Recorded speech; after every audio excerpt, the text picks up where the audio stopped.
के ले लियो साड़ी कलकतिया ओमे लाल रंग मोतिया गे। धानी के ले लियो साड़ी कलकतिया ओमे लाल रंग मोतिया गे।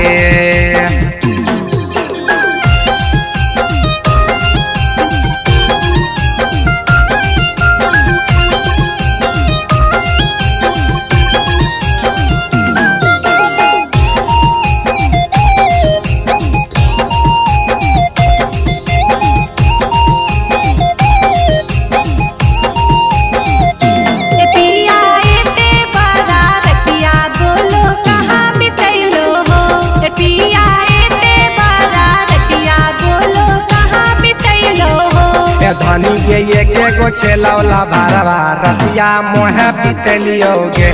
धनी गे एक छेलौला बारवा रतिया मोहे पितलियोगे।